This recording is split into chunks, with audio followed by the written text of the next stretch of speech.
নমঃ শিবায়। তুলা রাশির জন্য কার্তিক মাস সাধারণত অক্টোবর-নভেম্বর খুবই ভাগ্যবান এবং শুভ হতে চলেছে। এই মাস আপনার জীবনের অনেক ক্ষেত্রে নতুন সুযোগ ও সফলতা নিয়ে আসবে। যেহেতু এই সময় সূর্য তুলা রাশিতে নিচস্থ থাকে, তাই আপনাকে আত্মবিশ্বাসী ও শান্ত থাকতে হবে। কার্তিক মাসে তুলা রাশি সম্ভাব্য রাশিফল।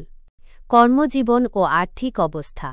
কেরিয়ার, জীবিকার ক্ষেত্রে বিশেষ চাপ নিতে হবে না, তবে মাসের প্রথম দিকে কিছুটা চিন্তা থাকতে পারে।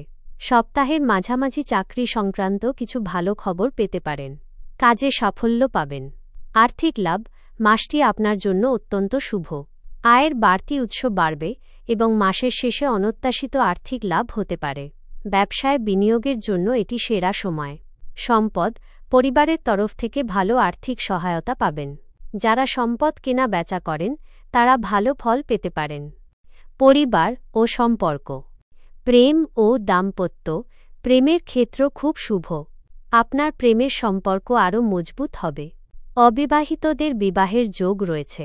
দাম্পত্য জীবনে স্ত্রীর স্বাস্থ্যের অবনতি বা তাঁর সঙ্গে মতান্তর মনকে ভারাক্রান্ত করতে পারে। পারিবারিক পরিবেশ, পারিবারিক জীবন সুখের হবে এবং পরিবারের সকলের সঙ্গে সদ্ভাব বজায় থাকবে। তবে পরিবারে কোনো ছোট সমস্যা খুব বড় আকার নিতে পারে, তাই সাবধান থাকুন। সন্তানের দিক থেকে কিছু সুখকর খবর পেতে পারেন। তাদের লেখাপড়া ও পরীক্ষার ফল আনন্দের কারণ হবে। স্বাস্থ্য ও অন্যান্য দিক। স্বাস্থ্য, অসুস্থতার কারণে কাজে ব্যাঘাত ঘটতে পারে, তাই স্বাস্থ্যের যত্ন নিন। মাঝে মাঝে মায়ের শরীরে সাময়িক গোলযোগ দেখা দিতে পারে।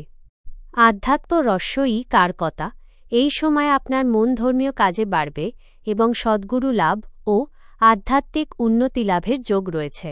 সতর্কতা, এই মাসে আপনাকে আপনার রাগ নিয়ন্ত্রণ করতে হবে। অযথা কারো সঙ্গে অশান্তি করবেন না, কারণ সেটি পুলিশ পর্যন্ত গড়াতে পারে। শত্রুস্থান ভালো নয়, একাধিক শত্রু কর্মক্ষেত্রে ক্ষতির চেষ্টা করতে পারে। আপনার জন্য পরামর্শ। পরিকল্পনা। আপনি যদি এই মাসে ভবিষ্যতের জন্য একটি পরিকল্পনা করেন, তবে তা অবশ্যই উপকারী হবে। বিশ্বাস ও ধৈর্য, ঈশ্বরে বিশ্বাস রেখে চেষ্টা করলে সুফল পাওয়া যাবে। যে কোনো বিষয়ে উত্তেজনা থাকলে সেগুলো দূর করার ক্ষেত্রে অগ্রগতি হবে। উপায়: তুলা রাশির অধিকর্তা গ্রহ শুক্র। কার্তিক মাস বিষ্ণুর প্রিয় মাস হওয়ায় দেবী লক্ষ্মীর আরাধনা করা আপনার জন্য বিশেষভাবে শুভ। এছাড়া মহাদেব ও দেবী পার্বতীর আরাধনা করলে কর্মজীবন ও ব্যবসায় বিশেষ সুবিধা পেতে পারেন। আপনার ব্যক্তিগত জন্মছক অনুযায়ী এর ফল ভিন্ন হতে পারে। আপনি যদি আপনার বিবাহের যোগ বা অন্য কোনো নির্দিষ্ট বিষয়ে জানতে চান, তাহলে জিজ্ঞাসা করতে পারেন।